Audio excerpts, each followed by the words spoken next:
Hello everyone, welcome to my channel. आज हम discuss करेंगे HPLC। HPLC का पूरा नाम है high pressure liquid chromatography. HPLC को पढ़ने से पहले हम डिस्कस करते हैं कि क्रोमेटोग्राफी क्या होता है। क्रोमेटोग्राफी एक टेक्निक है जिसमें हम किसी सैंपल में प्रेजेंट कंपोनेंट का सेपरेशन करते हैं।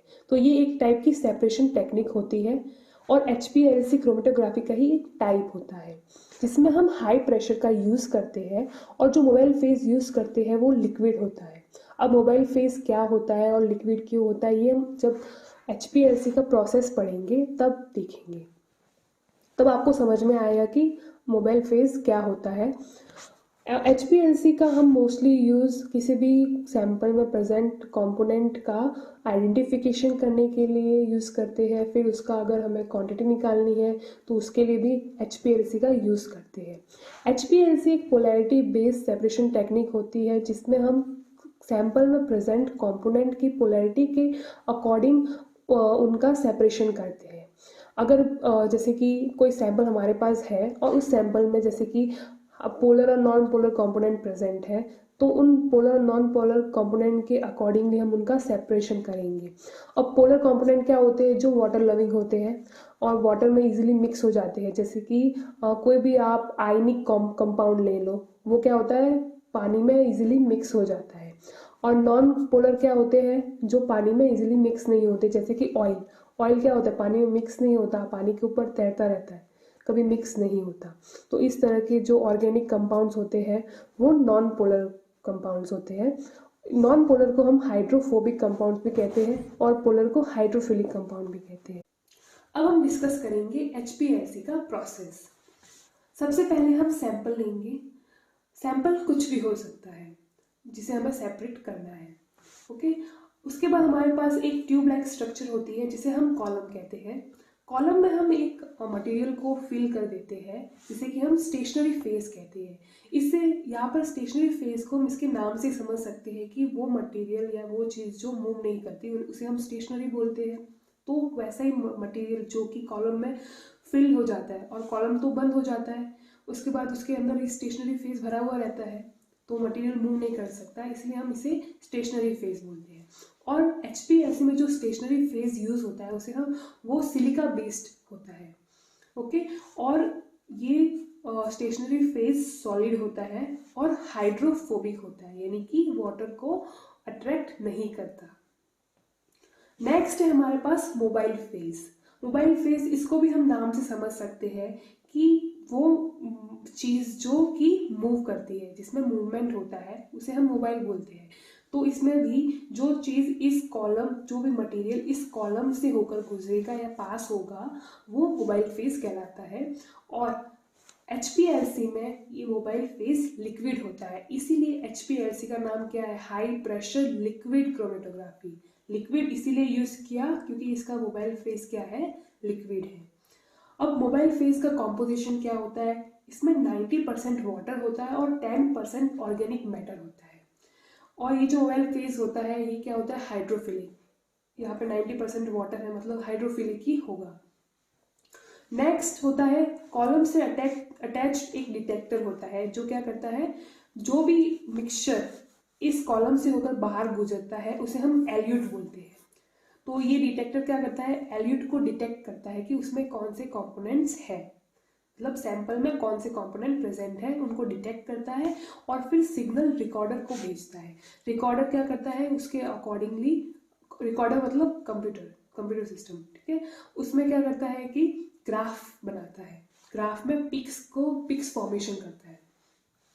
और जो एल्यूट डिटेक्टर में आता है वो डिटेक्ट होकर फिर ये कलेक्टिंग ट्यूब में चला जाता है। तो इससे ये मिक्सचर जो एल्यूट होता है वो सेपरेट हो जाता है और हमें पता भी चल जाता है ग्राफ के अकॉर्डिंग कि कौन से कंपोनेंट की कितनी कंसंट्रेशन है। तो सबसे पहला स्टेप, अब हम देखते हैं कि ये वर्क कैसे करता है। तो सबसे पहला स्टेप HPLC में ये जो मोबाइल फेज होता है, ये only for mobile phase. Okay, ये मोबाइल फेज क्या होता है, इस कॉलम से पास करता है।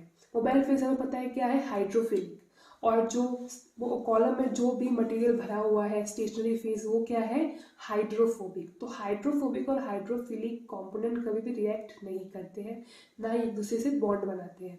तो ये जो मोबाइल फेज है ये क्या होगा, बिना किसी रिएक्शन के इस कॉलम से पास हो जाएगा, ओके, और डिटेक्टर में चला जाएगा। डिटेक्टर उसे डिटेक्ट करेगा और जो एल्यूट है वो हमारा कलेक्टिंग ट्यूब में आ जाएगा और डिटेक्टर क्या करेगा, सिग्नल रिकॉर्डर को भेज देगा। अब रिकॉर्डर क्या करेगा, एक ग्राफ तैयार करेगा। उस ग्राफ में क्या होता है कि जब mobile phase, only mobile phase पास होता है जब कॉलम से और डिटेक्टर में पहुंचता है, तो सिर्फ हमें एक स्ट्रेट लाइन मिलती है। उस स्ट्रेट लाइन को हम बोलते हैं बेस लाइन, ओके।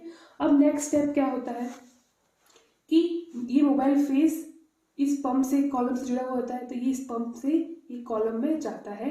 तभी क्या होता है, ये जो सैंपल है वो इस पाइप से यहाँ पे इजेक्ट हो जाता है और मोबाइल फेज और सैंपल दोनों क्या करते हैं, इस कॉलम से होकर पास करते हैं। अब देखिए यहाँ पे मोबाइल फेज और सैंपल क्या होता है, मिक्स हो जाते हैं।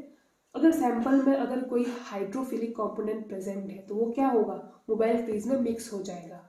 और अगर सैंपल में कोई हाइड्रोफोबिक कंपोनेंट है तो वो क्या होगा, मोबाइल फेज के साथ मिक्स नहीं होगा, ओके।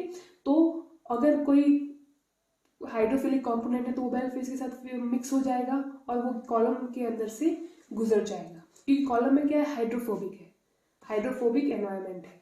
तो ये क्या करेगा, हाइड्रोफिलिक जो भी मिक्सचर है सैंपल का और मोबाइल फेज का, वो क्या करेगा, किसी के साथ रिएक्ट नहीं करेगा और यहाँ से बाहर बाहर आ जाएगा, जिसे कि हम एलिट बोलते हैं।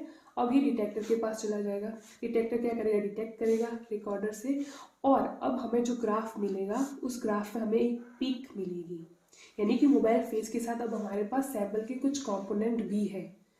तो अब क्या होगा, यहाँ पे एक पीक का फॉर्मेशन। पहले तो बेस लाइन थी जब मोबाइल फेज था, अब सैंपल के भी हाइड्रोफिलिक कंपोनेंट्स हैं, तो उसकी वजह से क्या हो जाएगा, यहाँ पे एक पीक का फॉर्मेशन हो जाएगा और जो एल्यूट है वो फिर ये कलेक्टिंग ट्यूब में आ जाएगा।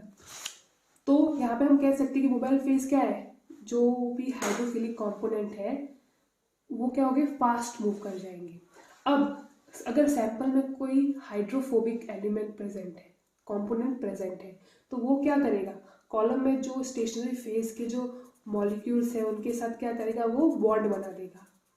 बॉन्ड बना देगा क्योंकि वो भी हाइड्रोफोबिक है और ये जो हमारा स्टेशनरी फेज है ये भी हाइड्रोफोबिक है, तो इसके साथ बॉन्ड बना देगा और ये तो बहुत ही स्लो मूव करेगा कि यहाँ पे बॉन्ड बना हुआ है, ओके। तो अब हमें इन हाइड्रोफोबिक कंपोनेंट जो कि सैंपल की जो हाइड्रोफोबिक कंपोनेंट है उन्हें इस कॉलम से पास करवाना और डिटेक्टर तक पहुंचाना है। तो इसके लिए हम क्या करते हैं, ये मोबाइल फेज के कॉम्पोजिशन को चेंज कर देते हैं ग्रेजुअली। कैसे कि अब हम ग्रेजुअली इसको चेंज करते हैं, इसको ग्रेजुअली चेंज करेंगे जब तक कि ऑर्गेनिक मैटर क्या हो, 90% हो जाए और वाटर 10% हो जाए। जब ये कॉम्पोजिशन हमें मिलेगा, मतलब 90% ऑर्गेनिक मैटर और 10% वाटर का, तब मोबाइल फेज क्या हो जाएगा, हाइड्रोफोबिक, क्योंकि वाटर का परसेंटेज तो बहुत कम हो गया और ऑर्गेनिक मैटर तो बहुत ज़्यादा हो गया।